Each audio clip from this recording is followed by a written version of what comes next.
Sabrina, Really? It takes time. I was thinking, where did you want to sit? Because you can sit in here. It's not the warmest of environments. You guys okay? But here just is better for to me, explain a for little bit, we have some one-on-one time with each of them, and one journalist is coming, and he was delayed a bit. So I thought maybe you can tell a bit if there's Well, more to tell about the we set. have the sofa in this chair here. Yeah, that looks nice. But we can bring in some other chairs and we can sit round here if you like, if that's comfortable. Well, we start with you. Oh, Do you really? want to do the interview? Interviews first? Yep. No problem. Or do you want to tell a bit about the set when we sit? But I don't know. Yeah, I think so. Yeah, we Okay, can do let's both. do it together Yeah, then, we can and then do we both. do one. Okay. All right. So you're with you first. With me first. Hello. Yeah. Hello. Everything is working fine. I don't know how to start this. Hello, wheeler dealers. Hello, Wheeler Dealers. Yes. Hello. How are you? All the time. Yes. Do you know how Wheeler Dealers is called in Romania? In Romania, no. I know it's Fare de Quattro Rotte when it's in Italia. Yeah. And it's Jewels on Four Wheels when it's in Spain. I can't say that. Roderas, something Roderas in Spain. But no, not in your country. So please, fill it. We're going to learn it. We're going to learn this. So it's called Mașini pe alese. Machine Palace. Yes, mașini Which sounds cars. Machine Palace. Kind of like this, which roughly translated means cherry picking cars. Cherry picking cars. Yes. Can I ask a really obvious question? Why don't you just call it Wheeler Dealers? Because Wheeler Dealers in Romania, if you want to translate it in Romanian, it's like car knickers or something. You cannot translate that. So what's it? Say it one more time. What's it called? Mașini pe alese. Machine Palace. Yes, Yeah, it's machine perfect. pe alese. Okay, Right, okay. So Machine Palace, we're here. we're here. Yeah. I'm glad you brought my favorite car here today, so thank you. It's a pleasure. I almost bought one, but soon I think I'm We going to buy will one. tell you there's one for sale was in a gonna few say, weeks' yeah. time. So, But it's right-hand drive. don't so. worry about that. Don't worry about that. In Romania, we have a big community of people converting right-hand drive to left-hand drive cars. We have experts. Even young ladies can do this. Wow, Especially that's with Land fantastic. Rovers. So Well, look, me and Elvis would highly recommend. I don't, because the prices are still up. Yeah. They don't. We can do a deal. We can do a deal. Yeah. I have a few topics, a few questions, if you don't mind. So, No, not at all. Okay. First question is for Elvis. Everybody knows you have F1 experience. You are an F1 mechanic for McLaren. So how was it working in F1? What did you do? What was your main area of expertise? Engine, suspension, bodywork? Well, first of all, it was amazing. It was literally a dream job. So it was incredible every single day. I was there for 10 years. So actually, over those 10 years, I did a number of different roles. But I guess I started as what they call a number two mechanic. So I was on the front end. So I looked after everything from the driver forwards of the car. So the bit the driver sits in, the front suspension, the chassis. And then over the years, I moved all around the car until in the end, I was in charge of everybody on that car. Really? So over the 10-year period, I kind of moved up through the organisation. But I loved it all. It was amazing. And being part of the pit stop crew, I mean, was one of the biggest adrenaline rushes that I've ever had. It was incredible. I still miss it today. I did a pit stop challenge once with Aston Martin F1, and I tried to Yeah. get the wheel off and put it back. It was pretty hard, but the rush, the adrenaline rush, because it was all timed, was nice. It's amazing. Okay. Next topic, I want to talk about one car from Series 7. Series 17, sorry. The 997, the one that you backdate. Okay. Before you put the ducktail spoiler on it, that 997 had something that not many 997s or 911s do have. It's an optional extra. It's a rear windscreen wiper. Yeah. Yeah. And I love 911s with rear windscreen wipers, and I thought that it was a shame that it left. Yeah, but when we're putting these shows together, we're always trying to tell a story, and a story that's happening in the marketplace at the time. And there is this huge movement afoot with companies like Singer. You've got a company actually on this estate where we are, a motorsport company up the road. And there's lots of companies all over the UK and all over Europe that are doing backdating on Porsches. They're taking predominantly 964s or G-body Porsches, and they're doing a backdate on them to an earlier car. And it's become such a popular movement that even Porsche themselves have jumped in on the act. And their latest or their previous 992 Porsche, they was doing what they call a sort of sport cup version of that with a manual gearbox. Sport Classic. The Sport Classic, yeah. And they had the ducktail spoiler and the Fuchs style wheels. So even Porsche themselves, the major manufacturer, were doing the same thing. And for us to be able to tell that story, I have to find a car that, even if it's got a rear wash wipe, we have to think about we're going to have to sacrifice something to be able to tell that story of what manufacturers are doing at the time, so we can do it on the show. I understand. Another question for Elvis, or maybe for both of you. Mm-hmm. You work on a lot of cars. You get your hands dirty. What is the messiest job you had to do on a car on wheeler dealers? No point asking him. What do you mean, no point asking? I get messy sometimes. Your keyboard's always clean. Yeah, my keyboard's, I mean, it's dirty. You know, go in, seriously, sometimes I have to, he doesn't understand. I have to go to part shops and I have to shake hands with people that don't wash. And they are very, very dirty, these people, when I'm buying the parts. But as for Elvis, look at how clean his hands are. He's got the cleanest mechanic's hands in the world. Well, look, the secret to clean hands is wearing gloves. I mean, that's the first thing. And people laugh at me when I put gloves on, but when you take them off, your hands are clean. So to me, it makes sense. My years in Formula One were always working on clean racing cars. They were always spotless at all times. And so when I've come into this world, that's why I wear the gloves, first of all. But those oily jobs on an old car, when it's been sat around and that oil is caked in years of road dirt and that kind of stuff, they're horrible. When you've got to bury your hands into a very old car that's had an oil leak that's never been addressed for years, that's when it gets, really bad, when it's just caked with stuff that's built up over years in that oil and never been cleaned.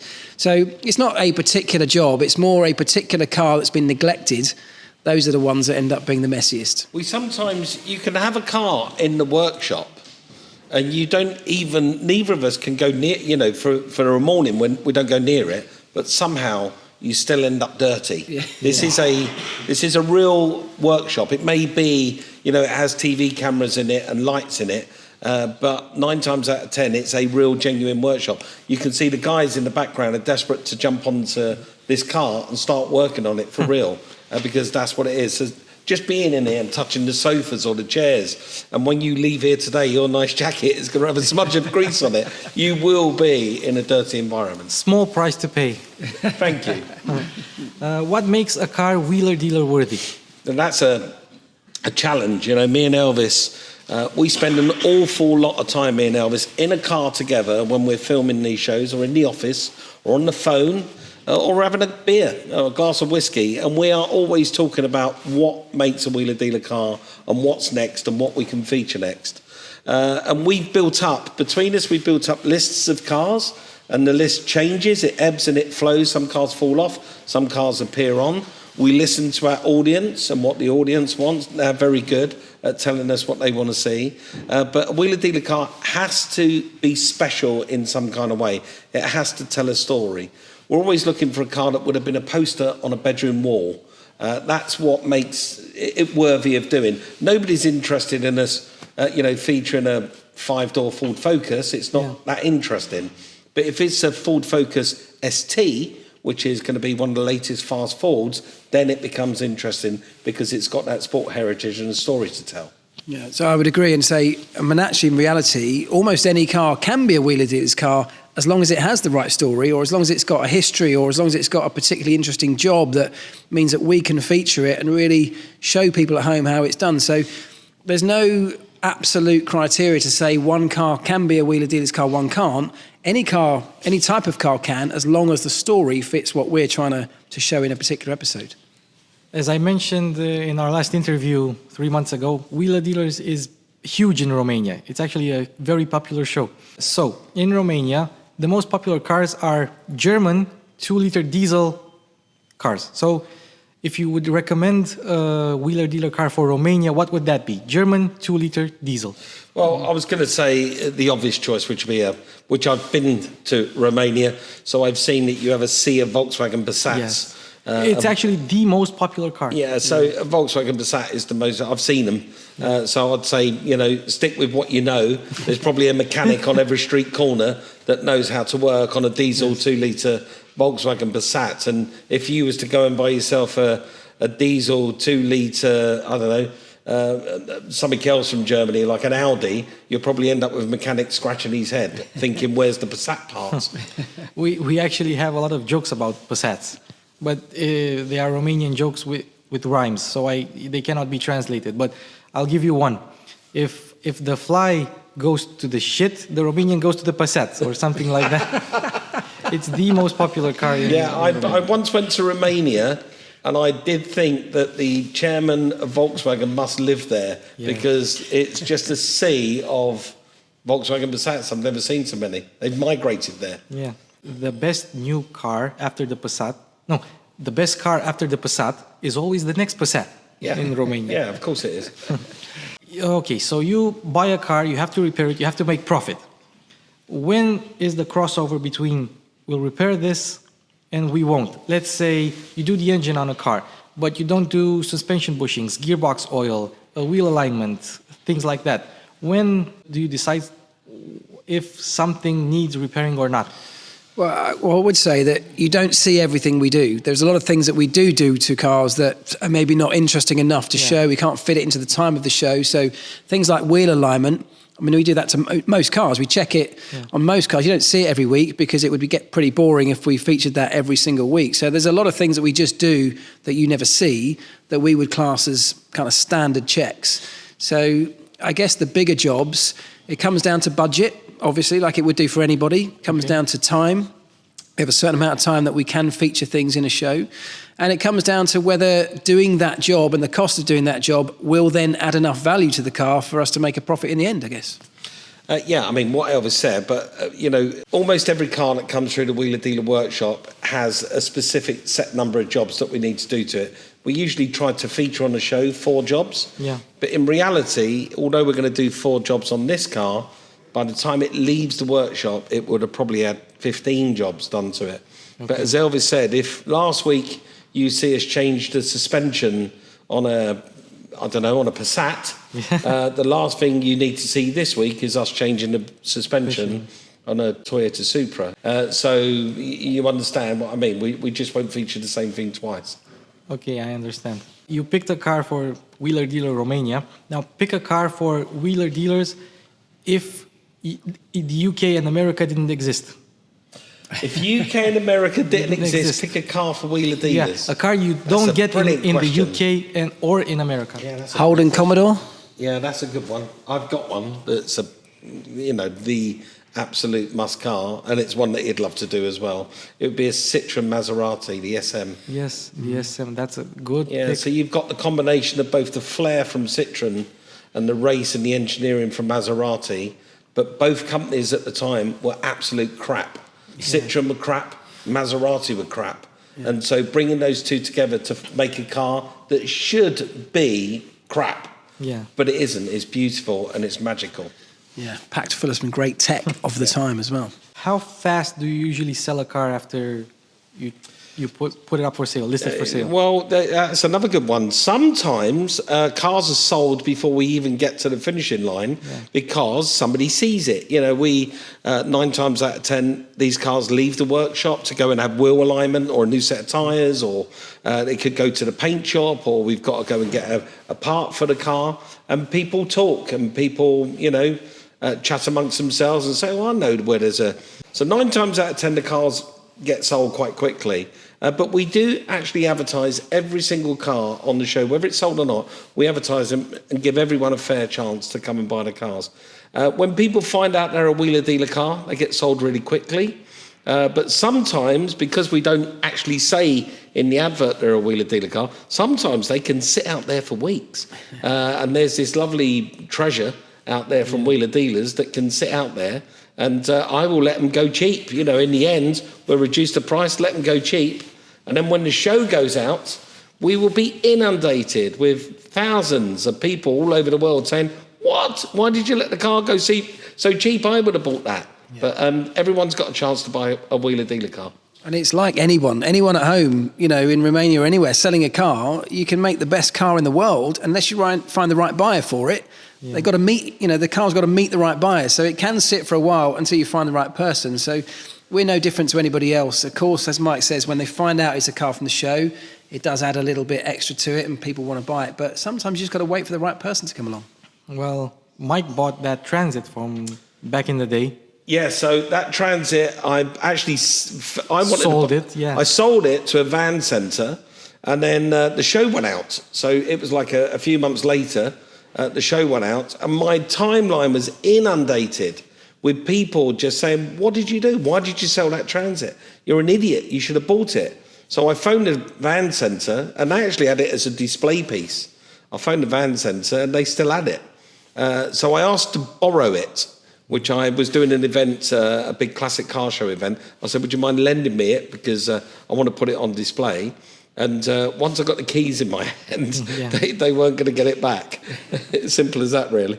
Here's a tricky question. What does Mike Brewer brew?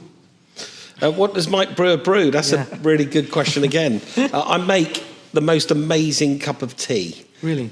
So I brew a belting cup of tea. I always leave the tea bag in the cup. But I'm also known through my friends and my very close circle as making or brewing quite possibly the world's best Moscow Mule. Really? Yes, you may experience it one day. I hope so. Yeah. I'll even pay for it. Here's a question that doesn't concern cars. I'm a bit of a watch aficionado. What's on your wrist? I'll let Elvis go first. I am wearing an Omologato, which is quite a small brand from the UK, but they're motorsport based. So every watch is kind of centered around a famous racetrack or a famous racing car livery, that kind of thing. So I obviously have a link to motorsport as my background, so I love the watches. Myself, I wear what is called a BRM. Yeah. So again, a British racing heritage. Actually, it's a watch that's built in France, but this watch is made like a car. So every single component has got a screw attached to it. So if something breaks, you can just buy the individual part rather than replace a whole item. And do you mind if we get a little close-up? No, of course not. So BRM for Mike? Yep, that's called an art car watch. Like a BMW? Yeah, if you like, BMW art car. Of course, and Omologato? Yes. Thank you. Elvis, so Wheeler Dealers has been running for 20 years. When the first seasons were out and you were watching them, did you say to yourself, I can do that. I would like a bit of this. Well, when they first came out 20 years ago, I was just starting my Formula One career. So I'll be honest, I didn't have time to watch it. I was always traveling the world. So back then I was totally 100% focused on Formula One and racing, and I had no vision for anything beyond that. But, you know, when you come to the end of a career like that, after 10 years, as I said, you sort of think about what you're going to do next. And I kind of moved into the media side of Formula One. And it was almost by accident, really, that Mike and I got thrown together. It actually wasn't Wheeler Dealers. It was Wheeler Dealers' dream car. It was the first time we worked together.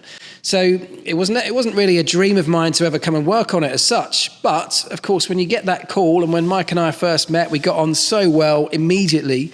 And it didn't take very long after that for me to realise that, you know, I would absolutely love to do this. And then it was actually a few years later, because Mike was out in the States working with Ant, the previous mechanic. And when the show came back from the States to the UK, Mike called me one day and said, look, we're coming back to the UK. Ant doesn't want to come back. He wants to stay in the States. He's got family out there. And I sort of preempted his next words thinking, is he actually going to ask me to join this family, you know, this gang? And when he did, I mean, I don't think I even let him finish the sentence. I said, look, let me call you back. Put the phone down. And it took me a while to get my head around what he just asked. I immediately called Ant just to make sure that, you know, this is all legit, and he wasn't going to come back. I wasn't treading on his toes. And when he said, yeah, no, it's right, I phoned him straight back and went, mate, I'd love to do it. And it's been a dream since. And you can see the chemistry between you. Yeah, we love each other. Yeah. We love each other. And to go back to your first question, this is the most exciting thing he's done since his Formula One career. I can agree to that. I am ashamed to say it, but I haven't watched every episode of Wheeler Dealers. Get out. Get his taxi! Taxi! But I don't ever recall there being a DeLorean, which is my other favorite car. Oh, well, you missed out because I did buy a DeLorean in California. It was a weird story, really, with that DeLorean. I go to California, buy a DeLorean. I'm doing the test drive where I'm driving it up the hills in California on the show. I get pulled over by the cops, and I think, oh, what have I done? I've done something wrong. The cops pull me over into a lay-by, and the cops get out with their hands on their pistols and walk over to me. I open the gull-wing door, and I said, what did I do, officer? I'm so sorry. He went, oh, nothing. We just want to get a picture of the car. And I thought, well, that's a bit rude. They actually pulled me over to get a picture of the car. And then about an hour later, I was coming the other way down the mountain after filming. I get pulled over again by another set of cops. And they said, our previous colleagues has told us you're driving this car here, so we've driven here because we'd like a picture with it. And I went, okay, have a picture. And when those cops had their pictures taken, a couple pulled into the lay-by, and this guy said, would you mind if I put my girlfriend in the car and take some pictures of her? And I said, no, not at all. And I was standing next to the crew vehicle eating and drinking some water, and he went over and she took her clothes off and put her in the passenger seat, and they started to take porn pictures in the car. This is in California on the side of the road. So I had to stop them and say, you've got to leave, you've got to get out of here. It was the most... And this is... I bought this car. All I did was buy a DeLorean, but it caused so much sort of controversy, me just driving this car around. I couldn't wait to get it back. That didn't make the show then. And no, it didn't make the show, but that's exactly how I met my first wife. Just like that. So the car didn't make the show? Yeah, no, the car made the show. We brought it back to England, restored it, fixed it up. Okay. I need to watch that episode. You need to watch that episode. You won't see the naughty pictures or the police, but you should watch it. It'll be out there somewhere. It'll be out there somewhere. He's got it. First thing I do when I get to Romania, I'll watch that DeLorean episode. Well, thank you for your time. I won't steal your... Well, it's been an absolute pleasure, and thank you so much for making the journey to come and see me and Elvis in our humble little shop. Thank you, Discovery, for inviting me. It was incredible.